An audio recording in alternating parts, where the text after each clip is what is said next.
على أسعد مخلوقاتك سيدنا محمد وعلى آله وصحبه وسلم عدد معلوماتك ومداد كلماتك كلما ذكرك وذكر الذاكرون وغفر عن ذكرك وذكر الغافلون اللهم لا علم لنا إلا ما علمتنا ولا فهم لنا إلا ما علمتنا إنك أنت العليم الحكيم اللهم ارزقنا من علمات الوحي وأكرمنا بنور الفهم وافتح لنا أبواب فضلك ورحمتك وخزائن علمك اللهم إنا نسألك فهم النبيين وحفظ المرسلين وإلهام الملائكة المقربين اللهم أغننا بالعلم وزينا بالعلم وأكرمنا بالتقوى وجملنا بالعافية يا أرحم الراحمين آمين يا رب العالمين. قال المصنف رضي الله تعالى عنه ونفعنا به وبعلومه في الدارين إلى أن قال آداب الخروج إلى المسجد. Alhamdulillah, kita melanjutkan kajian kita. Sebelumnya kita mengkaji tentang masalah bersuci, yaitu berwudu, mandi, dan juga tayamum. Lalu yang berikutnya adalah mengkaji menjelaskan tentang adab-adab keluar menuju masjid, yang mana masjid adalah tempat yang paling dicinta oleh Allah Subhanahu wa Ta'ala. Di dalam hadis sabda Nabi kita Sayyidina Muhammad sallallahu alaihi wasallam, ahabbul biladi ilallahi masajiduha, bahwa tempat yang paling dicinta oleh Allah adalah masjid. Wa abghadul biladi ilallahi aswaquha, dan tempat yang paling dibenci oleh Allah adalah pasar. Jadi orang sekarang lebih betah di pasar daripada di masjid, ya. Padahal tempat yang paling dibenci oleh Allah adalah pasar, ya. Bukan berarti kita tidak boleh ke pasar, namun pasar itu tempatnya bermaksiat.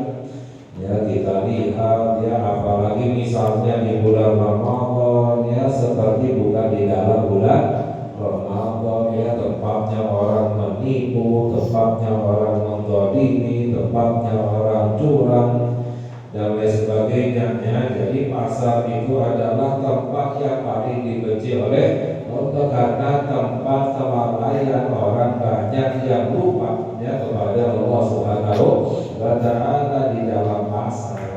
Makanya di dalam hadis bahwa barang siapa yang ketika memasuki pasar itu membaca la ilaha illallah wahdahu la syarikalah lahul mulku wa lahul hamdu yuhyi wa yumiit, ditambah wa huwa hayyun la yamut biyadihil khairu wa huwa ala kulli syai'in qadir, ya. La ilaha illallah wahdahu la syarikalah lahul mulku wa lahul hamdu yuhyi wa yumiit wa huwa hayyun la yamut biyadihil khairu wa huwa ala kulli syai'in qadir, maka diberi pahala 2 juta pahala. Orang yang membaca zikir ini ketika masuk ke dalam pasar diberi pahala 2 juta pahala. Mengapa sangat besar pahalanya, fadilahnya? Karena tempatnya orang lalai, lupa kepada Allah, ya. Jarang sekali orang yang berzikir di dalam pasar, ya, sehingga membaca zikir ini khususnya diberi 2 juta pahala oleh Allah Subhanahu wa Ta'ala. Jadi waktu-waktu banyak orang lalai, tempat-tempat ketika banyak orang yang lupa kepada Allah, ketika berzikir pahalanya lebih besar. Makanya tahajud, bangun malam, beribadah di waktu akhir malam itu adalah ibadah yang paling dicinta oleh Allah. Dalam hadis sabda Sayyidina Muhammad sallallahu alaihi wasallam, wa afdhalus shalat ba'da maktubati salatul lail, salat yang paling afdal setelah salat wajib adalah salat malam.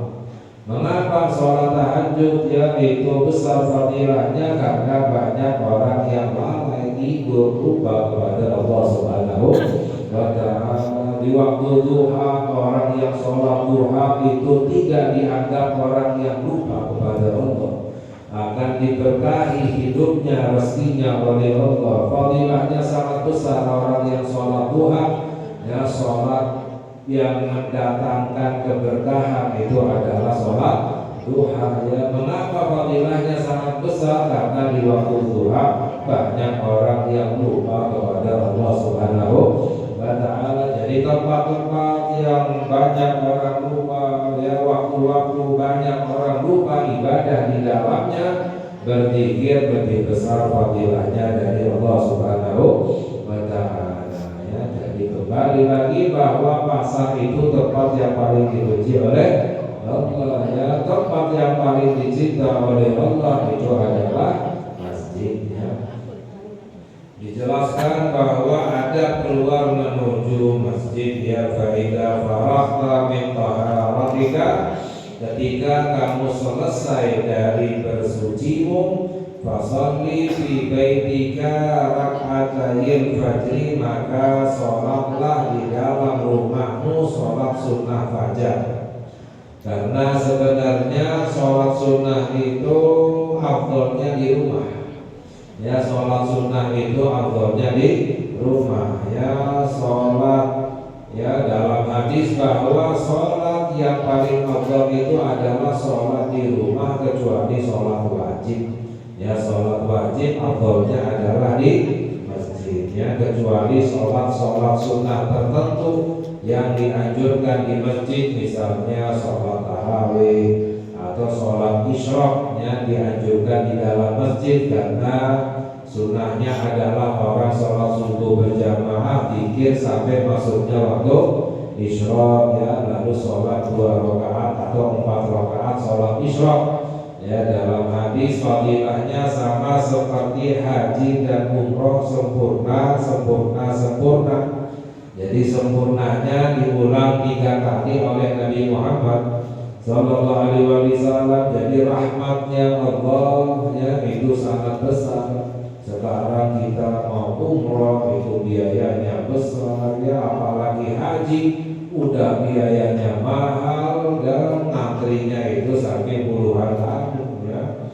Akan tetapi rahmatnya Allah, orang bisa mendapatkan pahala haji dan umroh setiap hari. Ya, bukan setahun sekali, bukan 2 tahun sekali, setiap hari. Dalam hadis yang sahih, barang siapa orang yang sholat subuh berjamaah lalu berzikir, membaca Al-Quran atau mengkaji ilmu agama atau sholawat, membaca Al-Quran dan lain sebagainya, yang penting ibadah sampai waktu isyraqnya, lalu sholat 2 rakaat atau 4 rakaat, fadilahnya seperti haji dan umroh, sempurna. Itu yang disampaikan oleh Nabi kita Sayyidina Muhammad Sallallahu Alaihi Wasallam, ya. Jadi sholatlah sholat sunnah fajar di dalam rumahmu, ya injana fajru katolaa, jika sudah masuk waktu fajar. Namun kalau berangkatnya sebelum fajar, maka sholat sunnah fajarnya itu di masjid. Kadzalika kana yaf'alu Rasulullah sallallahu alaihi wasallam. Itu yang dilakukan oleh Nabi kita Sayyidina Muhammad sallallahu alaihi wasallam. Beliau sholat sunnah fajarnya di dalam rumah, baru berangkat menuju ke masjidnya agar rumah mendapatkan cahaya sholat. Ya, jadi jangan sampai rumah itu kosong daripada cahaya sholat. Perbanyak sholat sunnah di dalam rumah. Ya, thumma tawajjah ila masjid, lalu pergilah menuju masjid. Wala tad'i salata fi jama'atin, la siyama salat as-subhi, dan jangan tinggalkan sholat di dalam berjamaah, khususnya lebih-lebihnya adalah sholat subuh. Ya, karena di dalam hadis sabda Sayyidina Muhammad Sallallahu Alaihi Wasallam, barang man sholat isya fi jama'atin faka'annama qama nisfal lail, wa man sholat subha fi jama'atin faka'annama qama laila kullahu. Barang siapa orang yang sholat isya berjamaah seperti pahalanya bangun ibadah setengah malam. Dan barang siapa yang sholat subuh berjamaah itu pahalanya seperti ibadah sepanjang malam, tahajud sepanjang malamnya. Jadi khususnya sholat berjamaah jangan ditinggalkan. Lebih-lebihnya adalah sholat subuh dan juga sholat isya. Ya, makanya dijelaskan oleh para ulama minimalnya orang yang mendapatkan Lailatul Qadar ketika bulan Ramadan minimalnya adalah sholat isya berjamaah dan sholat subuh berjamaah, ya, karena fadilahnya seperti ibadah sepanjang malam walaupun tidak ibadah sekalipun. Fasalatul jama'ati tafdulu ala salatil fardhi bi 27 darajah. Karena sholat berjamaah melebihi sholat sendiri sebanyak 27 derajat. Ini yang disabdakan oleh Sayyidina Muhammad sallallahu alaihi wasallam. Fa in kunta tatasahadu fi mithli hadha ribhi fa ayyu faridatin laka fi talabil ilmi. Al-Imam Al-Ghazali radhiyallahu ta'ala anhu beliau menjelaskan, jika kamu menggampangkan, ya, melalaikan keuntungan seperti ini, maka apa faedahnya kamu menuntut ilmu? Wa innama thamaratul ilmi al-amalu bihi, karena buahnya ilmu itu adalah diamalkan. Kalau keuntungan seperti ini saja dilalaikan, maka apa faedahnya menuntut ilmu? Ya, buahnya ilmu, hasilnya ilmu itu adalah jika diamalkan. Tidak diamalkan ya percuma, ya.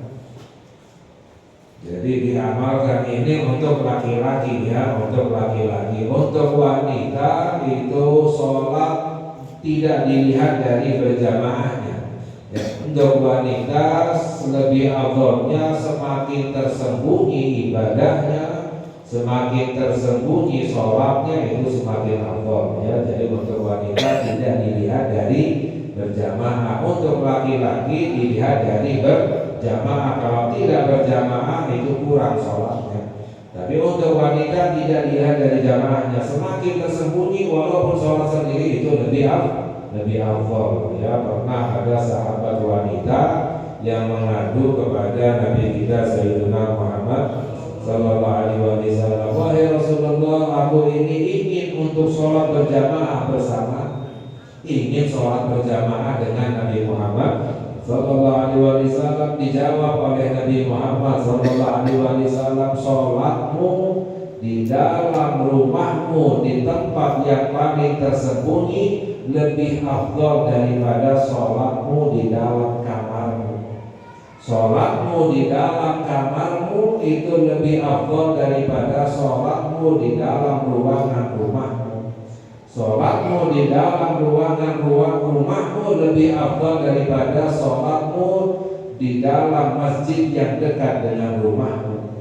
Dan sholatmu di masjid yang dekat dengan rumahmu lebih afdal daripada sholatmu bersamaku di dalam masjid, ya, karena rumahnya jauh daripada masjidnya Nabi Muhammad sallallahu alaihi wasallam. Jadi sholatnya di masjid yang dekat rumahnya lebih afdal, ya. Sholatnya di dalam ruangan di dalam rumahnya lebih afdal, ya. Sholatnya di dalam kamarnya lebih afdal lagi, di tempat yang lebih tersembunyi lagi lebih afdal, ya. Itu yang dikabarkan oleh Nabi kita Sayyidina Muhammad sallallahu alaihi wasallam, ya. Sebagaimana Allah ceritakan bagaimana Siti Maryam alaihissalam, ya, kullama dakhala alaiha Zakaria al-mihrab wajada indaha rizqan qala ya Maryamu anna laki hadha qala huwa min indillahi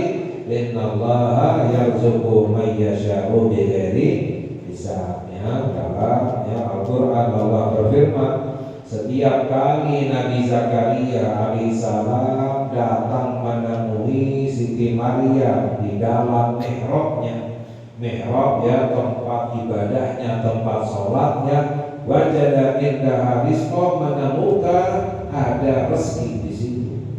Maka makanan yang sangat nikmat, yang sangat mewah. Ya, kaget Nabi Zakaria. Ya, mengapa? Karena ruangan ibadahnya Siti Maryam itu sangat tersembunyi. Bahkan dalam tafsir itu melewati 7 pintu. Ya, baru sampai ke tempat ruangan ibadahnya Siti Maryam. Enggak ada orang masuk, tidak ada orang rumah. Ya, jadi sangat tersembunyi. Tapi di situ ada rezeki. Ya, bahkan makanannya itu makanan musim dingin, ya, padahal saat itu musim panas. Makanan musim panas padahal saat itu musim dingin. Ya, Nabi Zakaria alaihissalam menanyakan, wahai Maryam, dari mana kamu dapatkan ini? Beliau menjawab, huwa min indillah, ini datangnya langsung dari Allah. Sesungguhnya Allah memberi rezeki kepada siapapun yang dikehendaki oleh Allah Subhanahu wa ta'ala. Jadi jamaah, sholatnya wanita, ibadahnya wanita semakin tersembunyi, semakin dicinta oleh Allah Subhanahu wa ta'ala. Untuk laki-laki Allahnya adalah di masjid. Makanya ada orang yang banyak bertanya, seandainya kalau sholat di masjid maka keluarga tak sholat berjamaah, ya. Jadi afdal mana, sholat di rumah berjamaah dengan keluarga atau sholat di masjid? Lebih afdalnya tetap sholat di masjid, walaupun yang di rumah tidak sholat berjamaah, karena istri, ya, atau anak wanita misalnya itu tidak dilihat dari jamaahnya, sholatnya itu afdalnya, tapi dilihat dari tersembunyinya, ya. Jadi tetap afdalnya adalah sholat di masjid, ya. Fa idza sa'aita ilal masjidi famsi ala haynatin wa tu'adatin wa la ta'jal. Dan jika kamu berangkat ke masjid, maka berjalanlah dengan pelan, dengan tenang. Jadi adabnya berjalan menuju masjid tidak terburu-buru, tidak tergesa-gesa. Ya, ini yang diperintahkan oleh Nabi Muhammad sallallahu alaihi wasallam. Ya, idza ataitumul masjid, ya, fatuha wa antum tamshun wa la ta'tuha wa antum tas'aw. Ya, dalam makna hadis sabda Nabi Muhammad sallallahu alaihi wasallam, jika kamu mendatangi masjid, datangilah dalam keadaan berjalan perlahan, ya, tenang. Jangan kamu mendatangi masjid dalam keadaan terburu-buru. Ya, karena apa? Membuat sholatnya akhirnya menjadi tidak khusyuknya, karena ruhnya sholat itu yang penting adalah kekhusyukannya. Wa qul fi tariqika, lalu bacalah di dalam perjalananmu menuju masjid. Ini adalah doa ketika berangkat menuju masjid. Allahumma inni as'aluka bihaqqi sa'ilina alaik wa bihaqqi radibina ilaik wa bihaqqi man syayahada ilaik fa inni lam akhruj masyara'a wala batalan wala riya'an wala subhatan, ya, bal kharajtu ittiba'a sakhatika wa ittiba'a mardatika wa as'aluka an tu'idani minan nar wa tudkhilani jannah wa taghfira li dhunubi fa innahu la yaghfiru dhunuba illa anta. Apa semua, ya? Insyaallah semuanya apa, ya. Ya, ini adalah doa yang sangat mulia. Allahumma inni as'aluka bihaqqi sa'ilina alaik. Ya Allah, aku memohon kepadamu dengan kemuliaan orang-orang yang meminta kepadamu. Wa bihaqqi man syaya'ada ilaik, dan aku memohon kepadamu dengan kemuliaan orang-orang yang berjalan menuju kepadamu. Fa inni lam akhruj asyaran wa la bataran. Aku tidak keluar untuk keburukan, ya, untuk kesombongan, wala riya'an wala sum'atan, bukan untuk riya, bukan untuk menjadi terkenal, tenar, didengar. Bal kharajtu ittiba'a sakhatika, namun aku keluar untuk menjauhi murkamu. Wa ibtigha'a mardatika, dan untuk mengharapkan ridhamu. Wa as'aluka an tu'idani minan nar, dan aku mohon kepadamu agar engkau melindungi aku dari api neraka. Wa tudkhilani jannah, dan engkau memasukkan aku ke dalam surga. Wa taghfira li dzunubi, dan agar engkau ampuni dosa-dosaku. Fa innahu la yaghfiru dzunuba illa anta, karena tidak ada yang dapat mengampuni dosa kecuali engkau, ya. Ini adalah doa yang mulia ketika berjalan menuju masjid. Ya, insya Allah yang lain ada masuk ke dalam masjid dan apa saja yang dilakukan sampai terbitnya matahari, itu sampai masuknya waktu isyraq. Insya Allah kita kaji lagi. Semoga Allah memberi hidayah kepada kita, Allah ampuni dosa kita, Allah kabulkan hajat kita. Diberkati Sayyidina Muhammad sallallahu alaihi wasallam wa sallallahu ala Sayyidina Muhammad wa ala alihi wasallam. Alhamdulillahi rabbil alamin. Amin. Ya Rabbana tarafna bi annana tarafna wa annana asrafna la laza asrafna fatub alayna tawbah nafsi li kulli awbah wastur lana awradi wa واغفر لوالدينا ربي ومولودينا والأهل والإخوان وسائر الخلان وكل ذي محبة أو جيرة أو صحبة والمسلمين أجمعين يا ربي أسمع فضلا وجودا منا لا باكتساب منا بالمصطفى الرسول نحظى بكل سور بالمصطفى الرسول نحظى بكل سور بالمصطفى الرسول نحظى بكل سور صلى وسلم ربي عليه ربي وآله وصحبه داد قص صحبه والحمد لله.